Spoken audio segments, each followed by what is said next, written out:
Hello and welcome to another Infinity and 5 battle report.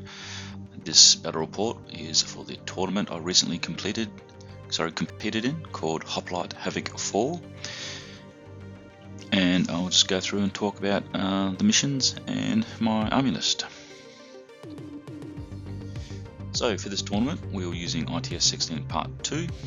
Obviously it has been recently updated with that new stealth ops rule, but that wasn't used for this game. Also, no ITS extras and no tactical support were used either.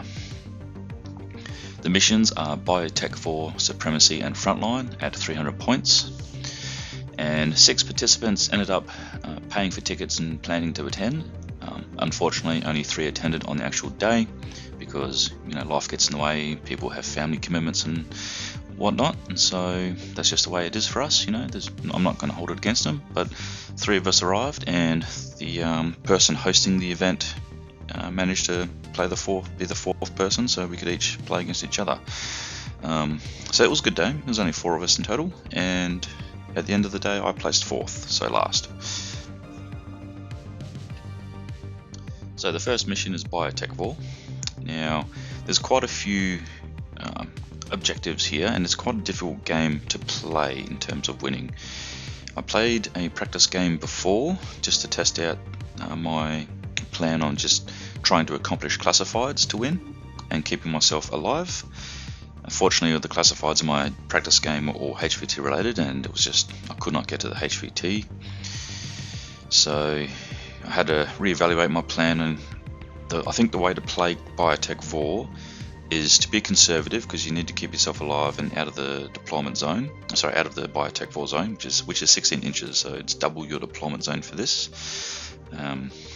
And focus on trying to move as many troopers out of the Biotechvore as I can into the midfield, and then playing a conservative game and accomplishing classifieds along the way over the next 2 rounds, and trying to kill more enemy opponents. So as you can see, you get 2 objective points for accomplishing more classified objectives, another 2 objective points for killing more enemy army points, and obviously depending on how many troops you have surviving, it's 1, 2 or 3 objective points. And we each have 3 classifieds for this objective for 1 point each. Now it turns out in the rules, because the second objective here, to kill more enemy army points than the adversary, I took that as the actual troopers that I killed from my opponent. It turns out at the end if you scroll down through the mission and look towards the end, all troopers that are in a null state by the end of the game contribute to your opponent's adversary points. And so the virtue of me, so it turned out at the end of the actual game, because I had more troopers die through the Biotechvore than I did from my opponent. I mean, he did kill more enemy than me, but it was not that much. But I had lost more troopers during the Biotechvore phase. That contributed to him acquiring more army points killed, even though he didn't kill all of them, the Biotechvore did. So he ended up scoring that through that means. I mean, he would have scored it anyway because he did kill more troopers than me. I did kill a few expensive troopers, but he just killed more troopers overall. However, I lost a majority of my list through the Biotechvore, and those points accumulated to his enemy army points, and so he ended up having quite a clean, or a much easier time to score those 2 objective points, because I just did not have enough orders and the appropriate fire teams to move my troopers out of the Biotech zone. So that's just something to note. So my original plan was thinking, okay, you have to play the game to all 3 levels, keep yourself alive, try to kill more enemy miniatures or more army points, and then try to accomplish as many objectives. And I thought it was a 3-phased approach. Turns out it's really just a 2-phased approach: kill more enemy and complete more classifieds, and there's victory points that were lost would be tallied up and contributed to the opponent's points. So it was a difficult game to play, and it was something that I've never played before. I've only played Biotechvore 2 times now, one in this tournament and the practice game, so it was quite an interesting mission, and I think it'll take a few more goes just to get my head around the mission and to try and be successful. The second game is Supremacy, stock standard mission. Most people know how to play this, it's quite easy. At the end of each game round, if you dominate more quadrants than the adversary, you get 2 objective points. If you dominate the same number of quadrants, then you only get 1 objective point. So if both players have 1 quadrant dominated with their troopers in it, then obviously that's 1 objective point. If they both have 2 each, then that's 1 still. You do need to have either 2 to 1 or 3 to 1 to score that second objective, those 2 objective points. And obviously at the end of the game, have a hacked console with a maximum of 3 consoles and 1 classified objective. So having the hacked consoles are a good, that's one good means of increasing your objective points and doing classified. However, the main accumulation of objective points is through the end of game. And for this mission, it's quite, it sort of favors second turn mostly because it's at the end of the round. So your opponent will have their first turn 1. They can move in, claim quadrants, set the field up to defend them, and then you as a second player can shoot the enemy troopers and reduce them in a quadrant and then claim the 2. So it does sort of favor the player going second. However, if you do go first and win the initiative, you probably want to claim quadrants and just lay as many mines and obstacles in the way to prevent the adversary from trying to push forward into your quadrants, and to keep your troopers pretty much in cover, so they're not going to be taken out. Because it's much easier, it's harder to claim a quadrant, but it's easier to shoot the enemy in a quadrant and have a spare quadrant. So looking at the map, right, deployment zone B, if you pushed into the 2 quadrants in front of it and you had second turn, your opponent pushed into his 2 quadrants, all you have to do is take out his 2 enemy in one of the quadrants, left or right, and then you'd have more, so it'd be 2 versus 1, and that's how you get your 2 objective points. And also, you don't have to go all the way into the midfield too to claim those quadrants. You just have to sneak in and be behind cover and put troopers in that field, in that quadrant to score. Okay, the last mission is Frontline, and this is not a bad mission. It's quite a fun mission. It's challenging because while it says Sector 1, 2 and 3 here, Sector 1 is referenced to Deployment Zone A, and obviously for Deployment Zone B, Sector 3 becomes Sector 1 and Sector 1 becomes Sector 3, so it all goes off your deployment zone. The nearest deployment zone is worth 1 objective point, the middle or the central sector is worth 2, and the sector farthest from your deployment is worth 3. And each player has 4 classifieds, and they're also quite useful for winning the game. I know in my classifieds video I did say that they are secondary objectives and not really the main objective. However, for this one, because it's all end of game scoring, if you do manage to claim all 6 zones, you do get, all 3 zones, you do get 6 objective points, and if you manage to complete all classifieds, you only get 4. But you can also play the game to remove or prevent your opponent from grabbing his farthest sector, which will be your nearest, so that denies him 3 objective points. And if you manage to dominate the one nearest to you and the middle, well, then that's 4 plus 3, which is 7. So you can easily score 7 versus 4 or 7 versus 5 for objective points. So it's not a bad mission, but unfortunately for the actual tournament, this game turned out to be quite a miserable loss for me. Okay, so here is my list for Hoplite Havoc 4, and basically both lists are the same, but only a slight variation. And that variation is the skirmisher troopers. For this one, the Zero is a killer hacker, and the Moran has camouflage 1 use, and because that is, I want them to be midfield specialist if I need to. If I need to push forward and claim any objectives, it's more set up for that, so they can move forward and claim under camouflage, which makes them harder to be attacked until they're discovered, and then they can claim objectives. But obviously the mission lineup for here wasn't really objective centric, and so I didn't really play this. I didn't play this list at all. But the formation of the list is the same throughout. It's just the specialist troopers have changed. So over here in Group 1, I had a duo, which is a Mobile Brigada HMG and an Evader Engineer, and that is my shooter specialist duo. And in group 2 I had a Harris of a rounder with a medium multi-marksman rifle, the Mobile Brigada missile launcher, and the Mobile Brigada hacker.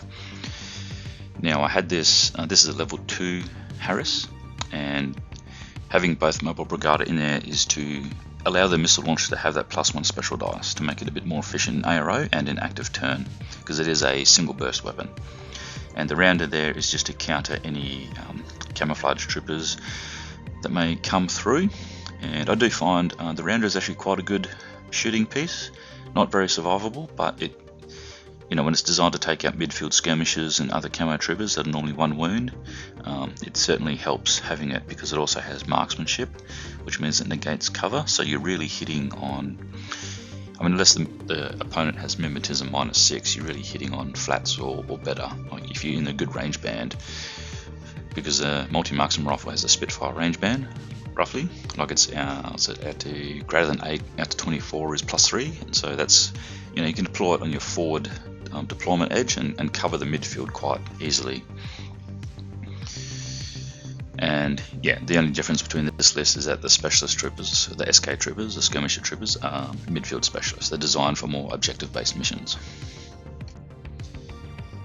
Okay, list B, exactly the same as the first, however the skirmisher troopers are just midfield obstruction. So the 0 in group 1 has an EM mine and a deployable repeater, and that is just to place down obstacles to counter any tag or heavy infantry dominated lists. And the deployable repeater is a more reliable way of setting up a hacking network. And in group 2, the Moran is just a standard Moran. He has a repeater, and so he's just placed up somewhere high in the prone position, deployed with a crazy koala, and just basically another easy means of setting up the hacking network. And again, the Duo and the Harris are the same. And to give a bit of background for this list was refined from the first tournament I participated in, which was CantCon 25. And so I have an Interventor as the lieutenant, mainly because it's more of a, what did Infinity Dante call it on his little video about lieutenants, about it's a synthesizing lieutenant, so I can use it a bit better. So the rounder has an NCO, so I can utilize that lieutenant order, and the Interventor is there to provide hacking support to my list. Having a Mobile Brigada hacker is actually great, and I found out during this tournament that having a backup or second hacker is actually useful, because I can place Oblivion from the Interventor and a Carbonite from the Mobile Brigada, and I can easily isolate and immobilize B hackable troopers. The Sin-Eater with a Mark 12 is just there to be a neurosynetics piece, which does work out to be effective at sometimes. Not all the time, but sometimes. It does die pretty easily. But having a 3 burst possibility of survival 5 weapon coming back at you is quite intimidating. The 2 transductor Zons are, I know most people play them as just deployment zone repeaters and they keep them there and just use the flash pulse. I like to use them as very mobile repeaters. I do try and push them forward if I can, hopefully without dying along the way, and push them up and just have that repeater presence. The Cyclone, the Fuhrerback here is to provide more of an anti-armor presence to help take out tags and other heavier infantry and medium infantry, and mainly just to use the pitches and also be another means of setting up the hacking network. Because I found that while the Nomads are good, you sort of do need a good midfield presence just to help alleviate some of the threat of an Alpha Strike coming through. Obviously you can't stop an Alpha Strike from a skirmisher troop in camo and walks his way in, but at least for anything else such as a tag, it does make opponents' heavy use of a tag a less of a threat. So that's basically the list. They're both the same, they're both refined for that goal in mind. The Duo and the Harris will be the main, well, the Duo is the main active turn piece. The Harris is more of its defense initially with a missile launcher, but it has the option to push forward and complete objectives and to help fight back, because the Rounder is also a good shooting piece. And so that's my two lists, and throughout the tournament I ended up using list Bravo mostly because, like I said, it wasn't really a objective based missions, and so the skirmishes that were midfield obstructions were much more useful than just the killer hacker and the camouflage Moran. Okay, take two. Now we'll be on the game. We'll go through the games for the tournament. The first game was Biotechvore. So my opponent played Bakunin, and he had a two-group list. This is just me reconstructing his list from memory, so I'm not sure exactly what was in it. However, I did remember he had a Harris of Kusanagi, a Mora HMG, and a Custodia, and I think looking at it afterwards, it was his core, because his option for a Harris is the Pentanent and the two Cenobites. And the Pentanent had the AP Spitfire with the BS attack continuous damage. One of the Cenobites had a rocket launcher, and the other one had a chain rifle +1 burst. Group 2 I do remember from memory. He had a Riot Girl, Yuahu, Wolfgang, and a Moderator, and apparently those were both duos. I know the Riot Girl Yuahu or Yuahu, depending on which part of the English language you come from, but I'm not doing a good job of it. Do form a duo. However, I think the Wolfgang and Moderator duo is possibly illegal, but anyway, he played it as is and I accepted it as is.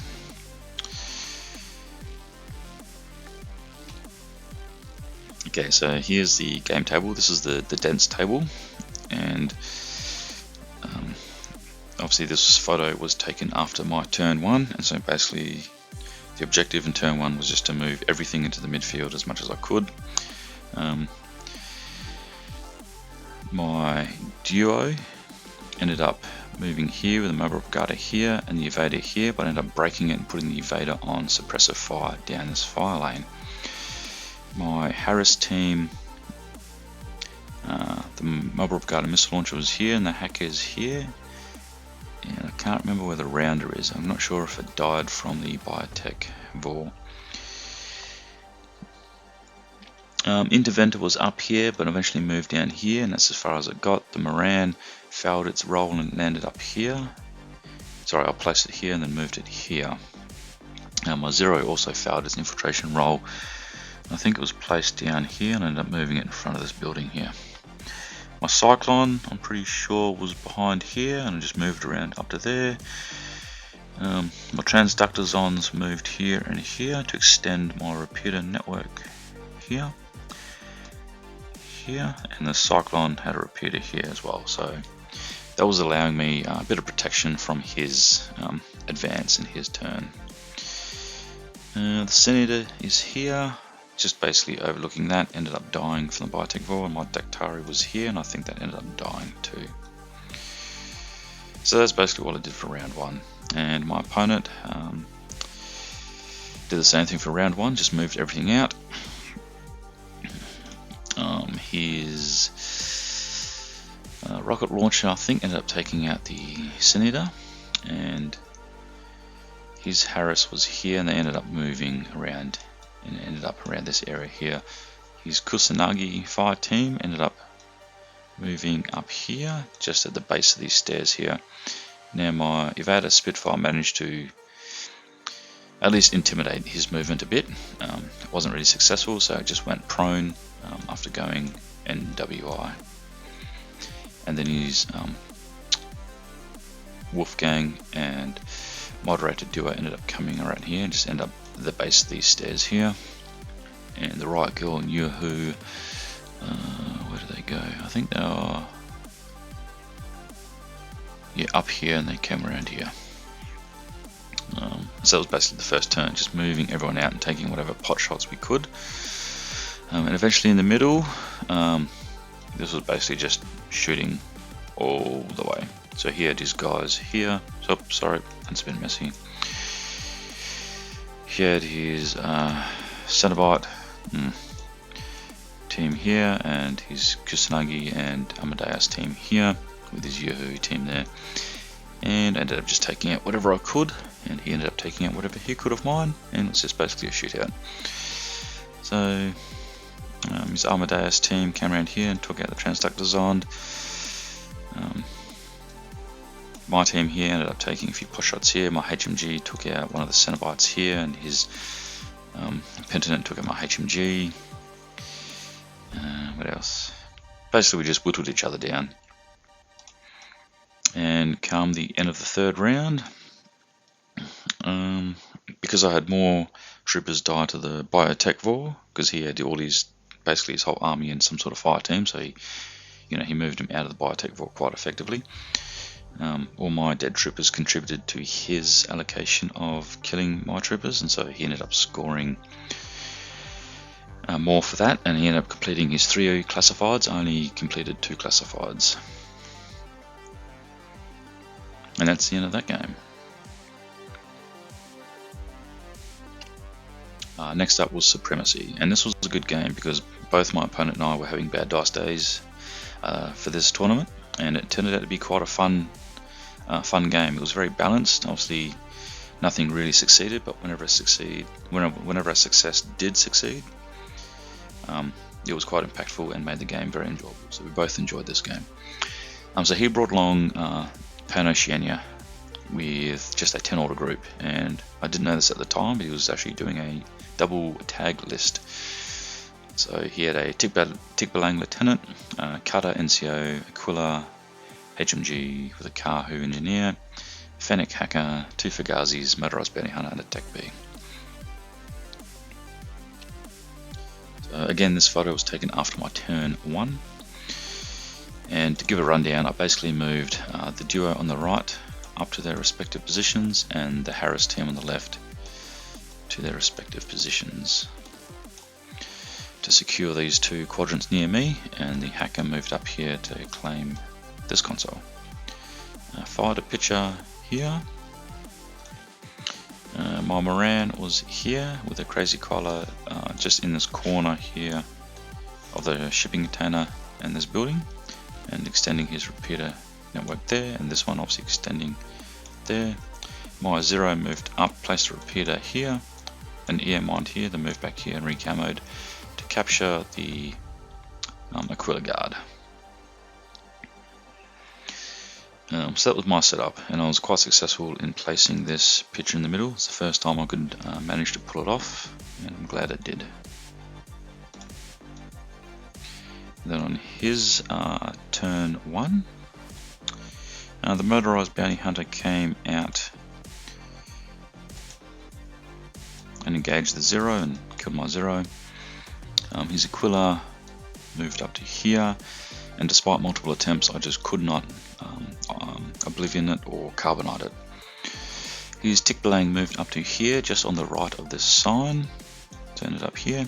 Dismounted his little Crabbot, and I'm not sure why he did it, but he moved both his Crabbot and the tag into silhouette contact with the console, claiming the console, and then came in unmolested, and then he decided to move out, and then I realized, hang on, he's in repeater range of this repeater.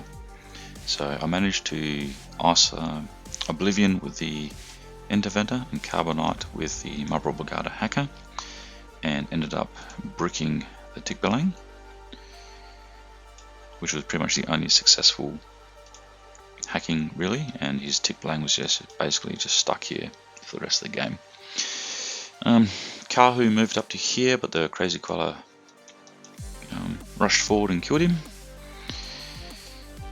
And I think he moved the Flash Pulse bot up here into the quadrant to claim that quadrant, and obviously his Aquila Guard was here to claim this quadrant, and so we both ended up scoring the same amount of quadrants, which gave us 1 objective point. And then in round 2, moved my round up to here to take out his Flash Pulse bot, which I did, and unfortunately just left it here. And then I placed a, this is the first time I've done this too, I put a white noise zone here between the 2 buildings to block off the Aquila Guard's line of fire, and had a bit of a shootout with the missile launcher and the Aquila Guard, but unfortunately we both failed, and actually he succeeded at one time and put 1 wound on that guy there. And then I managed to move this duo around and have the Mabra Garda pop up here to shoot through at the Aquila, and was unsuccessful. So I just kept him there, and the Evader ended up moving here somewhere. I think it might have been here actually. Move up there. And what else happened? That was basically about it. Oh, this guy died from the I was trying to shoot the Fuhrer back, and the Aquila Guard shot him as well. I think there was a few more things that happened as well. I can't quite remember, but they were the main events. And then during that turn of mine, he revealed his Cutter NCO up on top of the roof here in that corner. So it was a bit of a surprise to see that. And then I managed with this Evader to pop up and move into contact here, around here, and claim this second console at the end of my turn for round 2. And it was revealed to me that his Tik Balang was his lieutenant, and so everyone became irregular for his army. He did spend a command token to convert the Tech B's irregular order into a regular order, and basically used it quite effectively to move his tag, his cutter down here and on top of this green shipping container. And then he moved a few pieces around, and basically this quadrant was contested. Well, basically he dominated it because the cutter was in there. It was definitely more points. He owned that one and that one.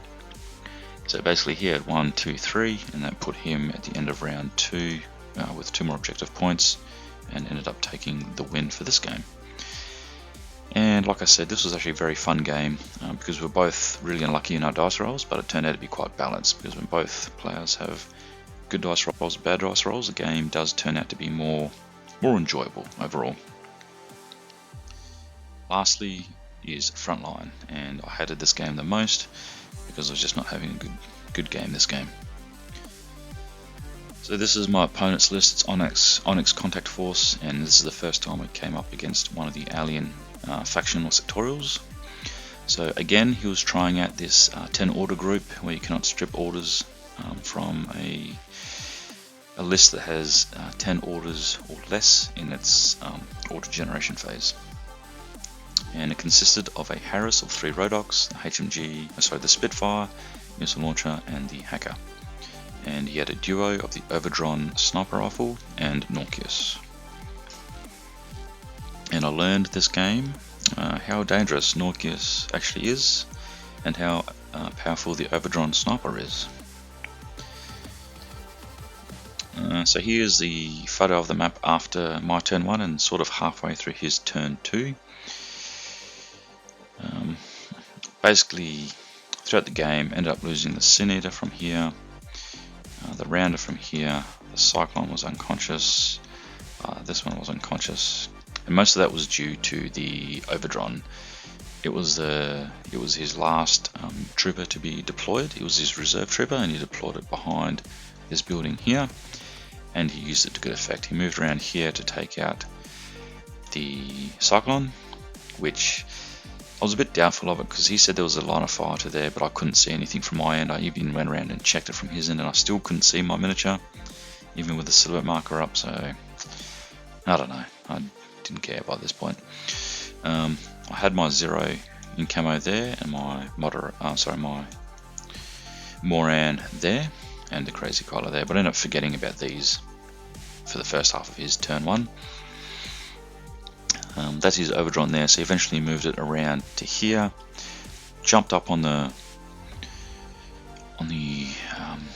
advert board, and then back down again and took out my Rounder and my Flashball Spot. And I think my Sin Eater eventually took out his TR bot, which was here, but then he eventually took out my Sin Eater. What else? That was about it. Oh, and his Rodoc fire team moved up over this building and down here and under these stairs. And I think there was a bit of a query because they had super jump, not climbing plus, and I think he did a super jump in an order. So I don't know, there's a few things I was a bit skeptical of the game, but anyway, I just roll with it, go through with it, keep playing the game, you know, talk about things after. And then that was that. I was trying to do a bit of damage control, so I'll move my duo up to here, and this missile launcher moved up to here, and I think that was about it for my round 2. And then round 2 is when I discovered Norkius, and he basically just YOLO'd all the way around here to engage with my Mobile Brigada missile launcher here. So there's my Mobile Brigada, so that's where the hacker was, and he basically just entered CC there, and I think we ended up the game that way. You know, went unconscious for my Mobile Brigada, and then he moved. Opponent moved down here, took out my Mobile Brigada, and then moved back into silhouette contact there. And then for my turn, all I did was move my HMG up the stairs up here to engage in this CC attack here. And it's caused a bit of a discussion about what constitutes as a fail. So basically, I was firing 4 shots into Norkius in CC, and no, sorry, my Mobile Brigada missile launcher had 1 wound taken from Norkius, and ended up in CC, like ended up in engaged state. So I put my Mobile Brigada up here with good line of sight, and to take out the Norkius in the close combat that was happening here. So even with a -6 to shoot into close combat, 2 shots managed to succeed and, you know, travel towards Norkius. And obviously 2 shots failed, and they were going to travel towards the Mobile Brigada missile launcher. Now Norkius selected dodge, and his success was higher than mine, and so he successfully passed. Now the contention here was, because his dodge passed my 2 successes, they were now considered failures, and 4 shots were meant to be on the Mobile Brigada. And my argument was, it's only for the BS attack 2 failed, and so 2 would land on the Mobile Brigada. Just because his dodge passed doesn't mean those bullets deflect towards the missile launcher. You know, he just was managed to be better and more successful than my successes. So we ended up having a bit of a game and checking the rules, and he was adamant that 4 shots were going to go in my Mobile Brigada, and I was adamant no, 2 shots succeeded but failed because his dodge was more successful, and 2 ballistic skill attacks did fail and ended up hitting my Mobile Brigada. So we ended up just playing it as that. So 2 shots went to my Mobile Brigada and ended up killing it, or putting it into unconscious, I should say, because one of the shots, the armor saves passed, the other one failed, and so he went into unconscious. And then we'll follow up with that. But you know, please feel free to add your opinion or thoughts on the rules there. I'm pretty sure the intention to play is that the ballistic skill attack that succeeds do succeed, but his dodge was successful and just basically cancelled my successes, because that's what the rules say, cancel the opponent's successes, and the 2 BS attacks that failed ended up hitting my trooper and causing it to go unconscious. So I stood my ground on that, because I thought, you know, I'm not going to back down. I'm pretty sure that's how it is. I'm pretty sure that's how other people play it. I'm not sure, but anyway, that was my contribution to the rules discussion. Ended up having my 0, moved down here, and then wasted 3 orders trying to take out this baggage bot, and with no success. Ended up moving up to here, successfully took out his FO bot, and attempted again to put his baggage bot in unconscious, and I did too, but that was about 5 orders. So I was pretty disappointed, even with a surprise attack and 3 bursts with combi rifle, still did not manage to, you know, 3 orders. Well, this is how bad my dice were. I just failed 3 orders. I kept whiffing all my rolls. Failed every single one. That's what, 3, 6, 9, 12. 12 dice rolls, all fail. So that's just the way the game is, you know. And I was pretty devo at that. Eventually come round 3. I wasn't looking in a good state. I pretty much lost most of my troopers here. he ended up having his Rhodox here, his Overdron here. I think Norkius ended up here at some point, and Kodali ended up behind here on the shipping container. So he ended up getting a few classifieds and dominating all 3 zones, and I just did not have the points anyway to do anything, and a lot of the troopers I had that were going to complete objectives were taken out. So it was a pretty ugly last round, I must say.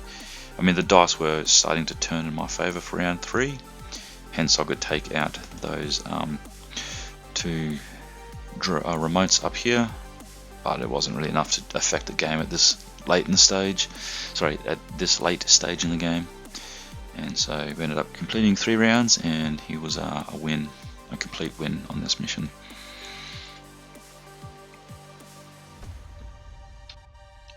So that is the end of the games for the tournament. Now we'll go on to the rest of the video. Now for the after action review. So here are the results for the Biotechvore mission. My opponent accomplished more classifieds than me, he killed more enemy army points than me, and he had more surviving enemy points than me. And I only scored 1 objective point for having between 75 to 150 surviving points.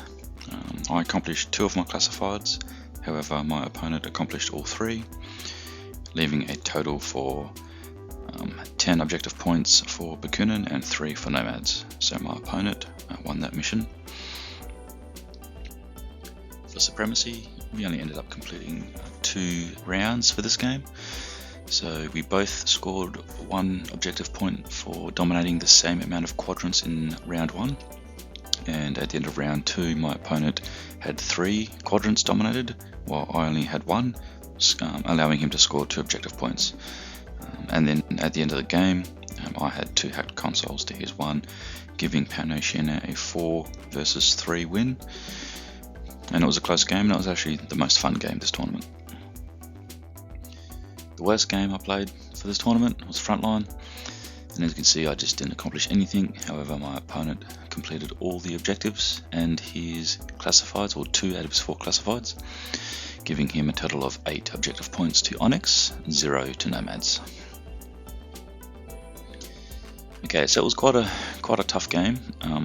Quite a tough tournament, and at the end of the day, someone has to lose for others to win. So that was just unfortunately me, and that's the way it is. But I did take away a lot of good points afterwards, and the next few days thinking about the game and my army list and what I could have done better. So I do have a few lessons learned, which are midfield presence. So having control in the midfield allows me to play my game. Establishing obstacles such as crazy koalas or a repeater network to hack my opponent allows me to prevent any alpha strikes and to support my troop movement. One thing I learned was to use more reliable methods while deploying repeaters. While the picture was good and I succeeded this one time in using it, bad dice rolls can waste those 2 repeaters. Using a 0 with a deployable repeater, it just uses a short skill of an order and is more reliable than a BS attack. So the aim is to reduce as many dice rolls to place pieces of equipment, which will guarantee more success in establishing a midfield presence. And I've incorporated that into my next list refinement for the next games. A CC attack trooper. So I never use a purpose-built CC attack trooper in my lists. Normally these are warband troopers. But after having the ass kicking by Norkius, I realised I do need some sort of close combat trooper to be able to do counter-attack such a playstyle. So Morlocks are quite good for what they provide as a warband, and they do fulfill that role. They do have decent close combat attributes, and so I need to consider at least having 1 trooper in my lists for future games and tournaments. Obviously Morlocks, they're not as good as Norkius. Norkius has martial arts level 4, where the Morlocks I think have martial arts level 2, so there is a slight disadvantage. But still, I should not go into games without a dedicated close combat trooper. Better fireteam options. So after this tournament, I realised I had average fireteam options. and after listening to a few podcasts and YouTube videos, I could definitely select better fire teams for the Nomads faction. So the fire teams I did use for this tournament were good for what they needed to do, but still could have been better optimized to gain level 2 bonuses. So my next list composition will incorporate better fire teams, and maybe I'll go through my upgraded list design and apply all the lessons that I've learned from the last 2 tournaments and previous games to make a more refined list for Nomads. Dense terrain tables. Dense terrain is quite difficult playing on compared to what I usually play on. So the tables for games 1 and 3 were a new experience for me because they were quite dense tables, and this showed in my poor deployment and application of weapon ranges and using them outside their effective weapon ranges. So my long range weapons were being used at shorter ranges, and my medium ranged weapons were being used at longer ranges than their effective range, and I certainly found playing on a dense table more difficult, and that just comes with experience. I mean, I don't have enough terrain to make such a dense table, and so yeah, overall just a different play style, and it looked overly cluttered, but it was obviously designed to allow for a lot of free movement around the battlefield and a lot of engagements within medium to short range. So that's something I need to be considerate of in the future as well. And do not give up. So despite having a terrible turn 1 and 2 in Frontline, turn 3 was more favourable with my dice rolls, but I was ready to call end of game after turn 2, but I thought, stuff it, might as well keep playing. So doing so didn't really advance my scoring of objective points, but at least it allowed more engagements to be successful, and this is just the normal tip of the scales that occurs. So sometimes what I've noticed is that one player will have better success in the first round, and the other player will have worse successful outcomes, and over the course of 3 rounds it changes. So the player that started with more favourable dice rolls will end up being worse, and the player that started with worse dice rolls end up having more favourable outcomes towards the end. And that is actually applied more often than not to a lot of my games, not just at home but with other members of the community and at tournaments. So the tip is just to not give up, keep going to the very end.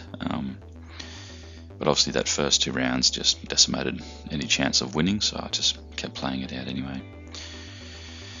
And as I said, at the end of the day, someone must come last, and just that was me, unfortunately.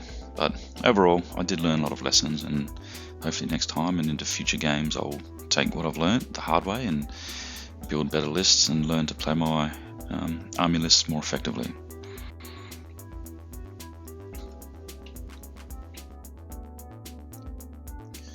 So this is the end of the battle report for the tournament Hoplite Havoc 4. Please feel free to share your thoughts and observations of the tournaments in the comments below, and thank you for watching, and may you have a good day.